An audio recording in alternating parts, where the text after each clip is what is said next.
보도의 진실과 시청자의 진심을 알아봅니다. YTN 뉴스 FM 열린 라디오 YTN, 저는 프로듀서 김양원입니다. 탈레반이 아프가니스탄을 점령하면서 200만의 아프간인들이 피난했다고 하죠. 우리나라에도 300여 명의 아프간 특별 공로자들이 군수송기를 통해 입국했습니다. 고국을 떠나올 정도로 생명의 위협을 느꼈다는 협력자들의 목소리도 들을 수 있었는데요. 이렇게 급박하게 돌아간 아프간 정세에 대해서 우리 언론들 어떻게 바라보고 해석했을까요? 미군이 두고 간 무기를 탈레반이 줍줍했다거나 외신의 오보를 그대로 내보낸 경우도 있었습니다. 잠시 후 미디어 비평 해보겠습니다. 오늘 순서 바로 시작하죠.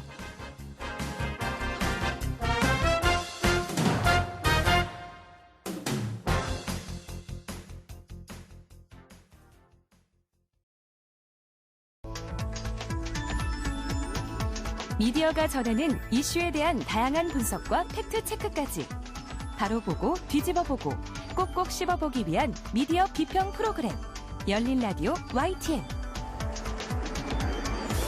한 주간 뉴스를 꼭꼭 씹어보는 시간 미디어 비평입니다. 오늘은 장신대 교양학 미디어 트랙 조수진 교수 전화 연결돼 있습니다. 교수님 나와 계세요? 네, 안녕하세요. 네, 안녕하세요. 네. 작전명 미라클이라고 하던데 네. 아프가니스탄 현지에서 우리 정부와 기관을 도운 협력자들 300여 명? 군수송기를 통해서 국내에 도착을 했습니다. 탈레반이 다시 아프가니스탄을 점령하면서 국제 정세가 여러모로 요동을 쳤는데요. 네. 관련한 미디어 비평 준비하셨다고요? 네. 아프가니스탄 무장 조직이죠. 탈레반이 지난 15일 수도 카불을 장악을 했습니다. 이 비카인즈에 이제 아프간으로 검색을 해보면은요. 8월 15일부터 25일까지 4천여 건이 넘는 보도들이 쏟아져 나옵니다. 그래요. 네. 탈레반 점령 직후에 아프가니스탄 공항 모습들이 많이 보도가 됐었죠. 네네. 네, 탈레반의 보복 등을 피해서 현지를 탈출하려는 사람들이 몰려들면서 심지어 압살을 당한 사람들도 있었고 네. 또 저는 이게 좀 찡했는데 그 해외 주둔군 철조망 너머로 아기를 던지는 아프간 엄마들의 정말 애가 끓는 현장 사진이 들어오기도 했는데요.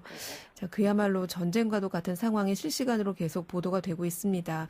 이번 아프가니스탄 사태와 관련한 보도들 어떻게 교수님 보셨어요? 네.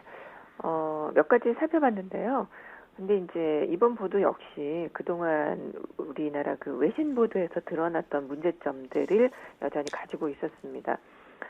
첫째로 살펴보면 이제 중동 문제를 전문적으로 다루는 언론계 인프라 부족이 여실히 드러났죠. 네. 사실 그동안 국제 뉴스에 대해서는 이번 중동뿐만 아니라 분쟁 지역에 대한 언론 인프라의 부족 문제가 계속 지적돼 왔었습니다. 네. 세계 정세 흐름에 대한 깊이 있는 분석이나 해석이 없고 그냥 그저 외신에 의존하는 경향이 많다라는 게 이제 큰 문제인데요.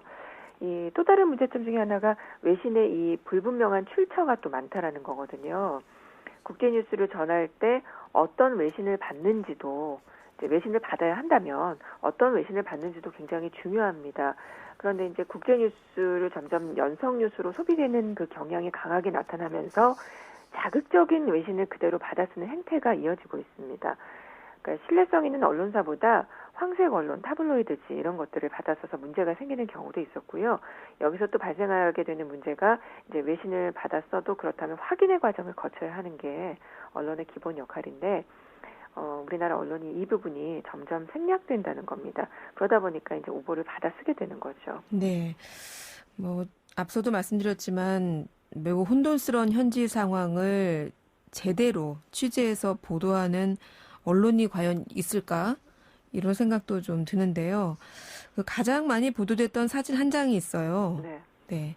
부르카를 쓰지 않은 채 길거리에 나왔다가 여성이 숨진 길에 누워있는 그런 사진이었는데요. 네, 그렇습니다. 탈레반이 이제 온건 통치를 하겠다라고 선언한 하루 만에 부르카를 쓰지 않은 여성을 총살했다라는 이제 보도거든요. 네. 이를 이제 대부분의 언론이 받았었고요. 포털 뉴스란에도 하루 이상 걸려 있었기 때문에 많은 분들이 보셨을 것으로 추측이 됩니다. 이 보도에 대해서는 이제 YTN 팩트와이에서 팩트 체크를 했거든요. 네. 네, 탈레반 대변인이 여성 인권을 최대한 존중하겠다고 17일에 발표한 건 이제 사실이죠. 근데 이 시점 이후에 벌어진 일이라며 발표 다음 날 불칼을 입지 않은 채 외출했다가 총에 맞아 숨진 여성의 모습 사진을 첨부한 중앙일보를 비롯한 기사들이 많이 있었습니다. 네. 이게 그 미국 폭스뉴스에서 게시됐던 사진을 인용한 보도였습니다. 근데 이제 이 사진은 탈레반이 아프간 북부에서 저지른 거는 맞지만 정확한 그 발생 시점은 알 수 없는 것이었고요.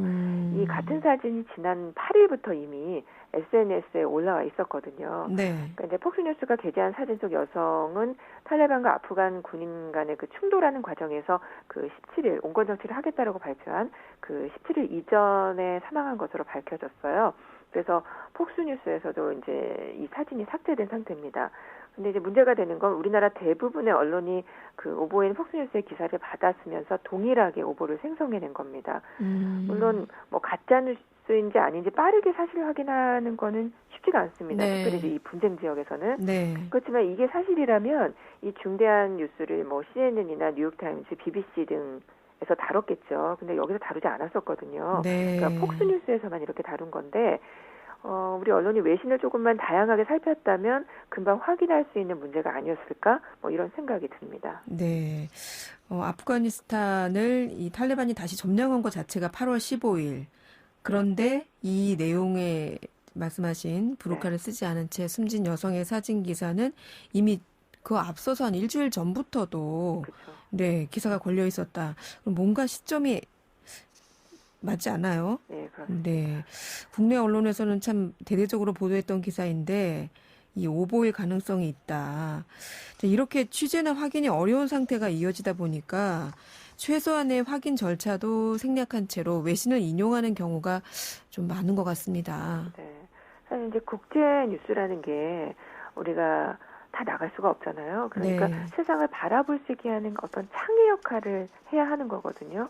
그래서 세계 정세의 흐름을 좀 짚고 문제를 분석하고 깊이 있는 보도 이런 것들이 나와야 되는데 깊이 있는 보도보다는 되려 자극적이고 선정적인 보도가 많아지는 상황입니다. 이번 아프간 관련 보도에서 맥락을 짚어주는 뉴스가 아예 없었던 건 아닙니다만 네. 대부분의 이제 보도가 사용하는 단어, 영상, 또 사진, 이미지 이런 것들이 좀 자극적인 것들이 많았죠. 그 사례를 몇 가지 좀 살펴볼까요? 이번에 가장 심각하다고 느껴진 건 보도에 게임 용어를 사용했다라는 겁니다. 그 뉴스 원의 보도인데요. 탈레반 97조 규모 미군 무기 줍줍. 또 다른 골칫거리 예고에서 8월 18일 보도했고요. 경향신문도 같은 날짜입니다. 탈레반 아프간에서 97조 원어치 미군 무기 줍줍. 또 연합뉴스 군복부터 헬기까지 미군이 남기고 간 무기 탈레반이 줍줍. 이건 20일 보도고요. 이게 이제 참 어떻게 보도에 줍줍이라는 단어를 쓸 생각을 했을까요? 저는 이런 정제되지 못한 용어를 사용함으로 해서 이게 이제 심각하고 혼란스러운 상황과 전쟁을 오락화했다라고 볼 수밖에 없다라는 생각이 듭니다. 이게 줍줍이라는 용어가요. 사실은 우리가 많이 알게 된 거는 그 부동산에서 네, 청약되고 그 뭔가 문제가 생겨서 남은 것을 다시 일반인들한테 공개할 때 줍줍이라고들 많이 하잖아요. 네네. 근데 이게 원래 게임 용어라면서요. 네, 그렇다고 하더라고요. 네, 그러니까 이렇게 미군이 그동안 아프간 군인을 양성하기 위해서 지원했던 이런 무기들, 미군도 사실은 탈출하기 위해서 미군 정부가 나서가지고 정말 전쟁처럼 네네. 그 탈출을 치르던데 이렇게 획득한 무기를 줍줍했다. 사실은 거기는 앞서도 말씀 계속 드리고 있지만 정말 지금 심각한 상황인데 네. 우리가 너무 가볍게 다룬 게 아닌가 이렇게 말씀해 주신 거네요. 네. 그런 경향이 두드러진 보도가 제법 있었습니다, 사실. 이게 이제 이번 사태뿐만 아니라요. 그 KBS가 지난 6월에 3주 동안 포털에 올라온 국제뉴스를 분석한 자료가 있는데요. 네. 그 국제뉴스 상위 20개 가운데 17건이 가십성 기사였다라는 겁니다. 네. 그런데 이제 지면에는 또 한 건만 실립니다. 그러니까 나머지는 인터넷판인 거고요. 그러니까 언론 스스로도 이게 가치가 없다라고 판단을 해서 지면에는 안 실은 건데 다만 이제 클릭수 유도를 위해서는 가십성 기사를 인터넷에 올리는 겁니다. 그리고 가시성 기사가 아닌 나머지 기사도 사실은 뭐 괜찮았느냐 그게 아니라 제목이 굉장히 자극적이었다라는 분석이 나왔었거든요. 네. 근데 이번에도 역시 줍줍도 제목에서 클릭수를 유도한 거라고 볼 수 있고요. 또 이것뿐만 아니라 그 외에도 쌍따옴표 굉장히 제목에 많이 넣잖아요. 네. 이번에도 그런 기사가 많았습니다. 연합뉴스 8월 19일자 보도인데 쌍따옴표 치고 똑똑 출근 안 하나 물음표 쌍따옴표 이렇게 끝나고요. 탈레반 경제 살린다며 총 들고 집집 방문 이렇게 돼 있습니다.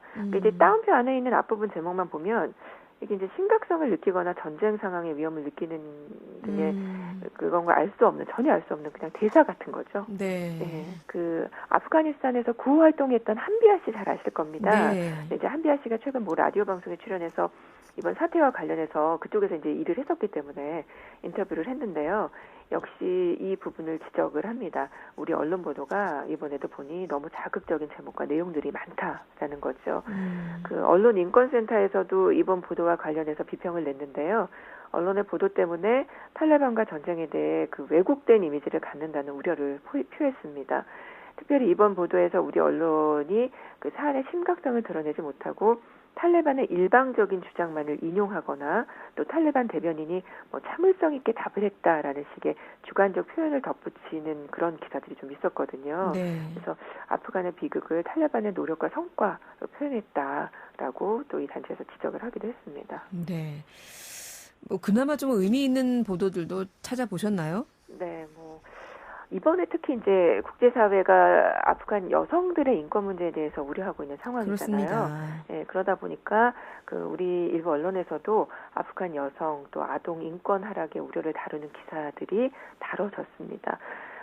기자협회에 따르면 그동안 이제 중동 국가의 인권 문제를 이렇게 주요 기사로 다룬 경우가 많지 않았다. 네. 그동안은 그랬다고 분석을 하고 있는데요. 이번에 뭐 일면에도 나오고 했으니까요. 그만큼 이번 사태에서 여성 인권 하락의 우려를 다룬 기사와 사진 등이 좀 많았고요. 다만 이런 이제 탈레반의 포갑적인 통치라든가 여성 탄압 등을 토대로 해서 허위 정보도 전 세계적으로 사실 쏟아지고 있는 상황이거든요. 네. 그래서 그러다 보면 이제 자칫 이슬람권 전반에 대한 혐오의 문제 이게 이제 또 문제가 되는 거죠. 그래서 이런 혐오의 문제로까지 확대되지 않아야겠다라는 생각이 들고요. 이제 그 우리 정부 협력자의 적응 문제 등으로 많은 기사들이 아마 예상이 됩니다. 네. 이 부분에 대해서도 언론이 좀 신중하게 다뤄줬으면 하는 바람입니다.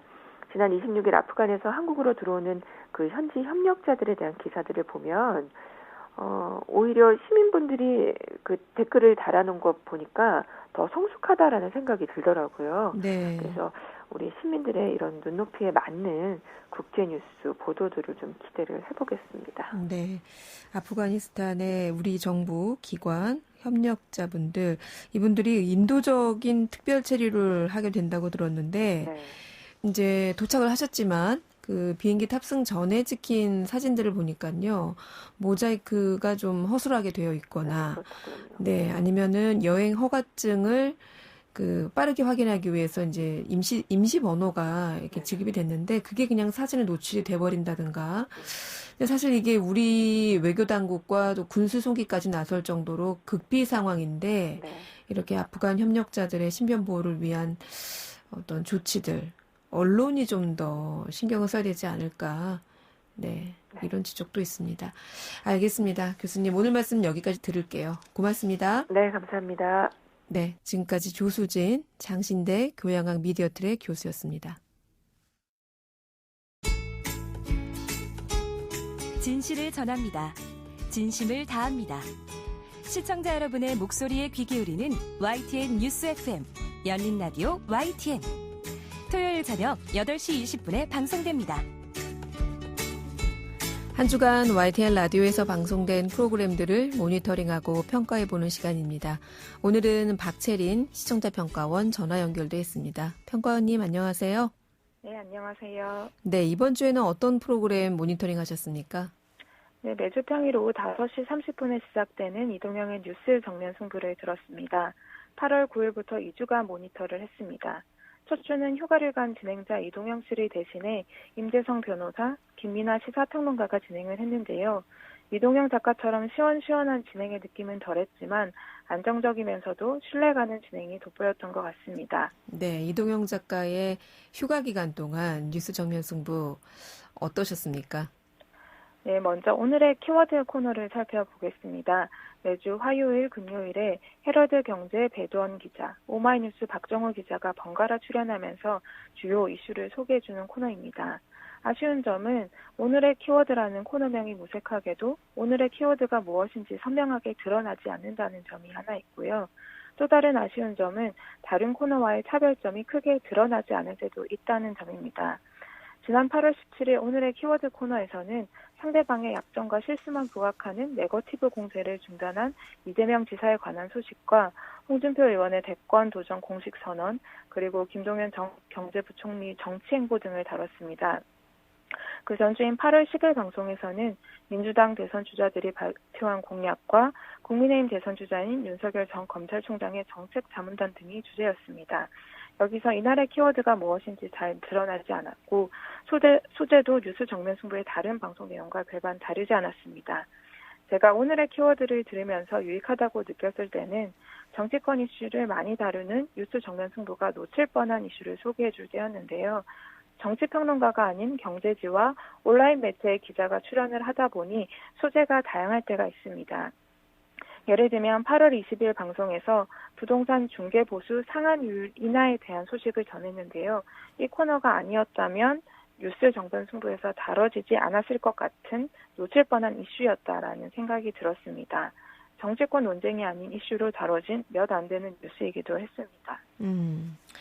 그랬군요. 정치권 이슈 외에 다른 뉴스를 좀 다뤘을 때 더 유익하다고 느꼈다. 오늘의 키워드인데 결과적으로는 방송의 전반적인 내용과 별반 차이가 없어서 좀 아쉬웠다. 이런 평가를 해주셨네요. 다른 코너는 어떻게 들으셨어요? 네, 사건 해결사 코너도 살펴보고 싶은데요. 지난주 월요일은 대책일이었기 때문에 이 코너는 8월 9일 월요일 한 차례만 모니터했습니다. 사건 해결사는 사람들 관심이 높은 사건에 대해 쉽게 설명해주고 출연자의 과거 수사 경험도 덧붙이면서 범죄에 관한 유익한 정보를 주는 코너인데요. 출연하는 전문가의 전문성이 좀 더 발휘되면 좋겠다는 생각이 들었습니다. 네. 8월 9일 방송에는 고교생들의 폭행으로 30대 남성이 사망한 사건을 다뤘습니다. 지금까지 알려진 사건의 경위를 짚어줬고요. 피해자 측과 가해자 측이 각각 올린 국민청원 내용을 소개했습니다. 물론 사건에 대해 구체적이고 쉽게 설명해줬지만 이미 많이 보도된 내용이 좀 있어서 새롭진 않았고요. 어떤 일이 있었는지 알려주는 데 그친 것이 조금 아쉬웠습니다. 출연한 패널이 해당 사건을 직접 수사하는 사람은 아니기 때문에 한계는 있겠지만 수사의 아쉬운 측면은 무엇인지, 어떤 부분을 추가로 수사하면 좋을지 등이 더해지면 차별성이 있는 코너가 될 것 같습니다. 네.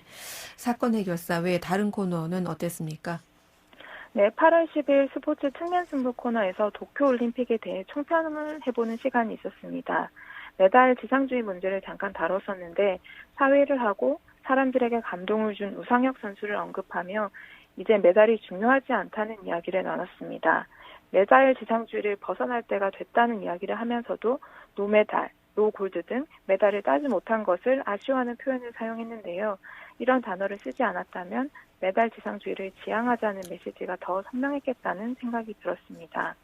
종종 방송에서 정치인들의 이미지 정치 내용을 실컷 전한 다음에 이런 이미지 정치는 지양해야 한다고 비판을 하거나 네거티브 공세로 방송 내용을 가득 채운 뒤에 네거티브보다는 정책에 관심을 둬야 한다는 내용으로 마무리할 때가 있는데요. 이런 점들은 방송 내용과 비판 내용이 모순되는 것이라고 생각합니다. 네. 네, 이런 방송도 비슷한 문제가 있었던 겁니다. 물론 비전문가들이 개인적인 감상평을 가볍게 이야기하는 정도라 좀 더 잘할 수 있었는데 아쉬웠다는 이야기를 할 수도 있을 것 같긴 한데요. 최소한 메달 지상주의를 지적했다면 그에 걸맞게 노메달이나 노골드 같은 표현을 삼가는 게 좋지 않았을까 하는 생각이 들었습니다. 네, 메달을 따지 못했어도 정말 잘했다. 정말 우리 격려해줘야 된다. 이렇게 방송하면서 노메달이었다. 노골드였다. 예, 그래, 좀 그러네요. 자, 마지막으로 짚어볼 점은 무엇이 있을까요? 네, 방송 중에 정보의 출처를 밝히지 않아 아쉬웠던 부분이 있습니다. 8월 13일 꼬리에 꼬리를 무는 토론 코너에서 이재용 삼성전자 부회장 가석방 관련 현안을 다뤘었는데요. 이날 박지희 아나운서가 가석방 배경을 설명을 하면서 법무부가 가석방 심사위원회 위원들에게 이 부회장의 재범 가능성이 낮다는 자료를 제공했다고 전했습니다. 법원은 이 부회장에게 실형을 선고할 당시에 재범 가능성을 우려했었는데 법무부는 이와는 다른 내용의 자료를 만들었다는 겁니다. 믿을 만한 정보인지 그 배경은 무엇인지 등이 좀 궁금했는데 출처를 언급하지 않았습니다. 이후에 찾아보니 한겨레의 단독 보도였는데요. 방송을 듣다 보면 특히 출처가 타사일 경우에 그 출처를 언급하지 않은 경우가 종종 있습니다. 출처를 알려주는 것은 기본이기도 하고 저처럼 관련 내용을 더 찾아보고 싶은 청취자를 위해서라도 출처를 꼭 빠뜨리지 않았으면 좋겠습니다. 네, 알겠습니다. 오늘은 이동형의 뉴스 정면 승부에 대한 시청자 평가원의 의견 들어봤습니다. 오늘 말씀 잘 들었습니다. 네, 감사합니다. 네, 지금까지 박채린 시청자 평가원이었습니다.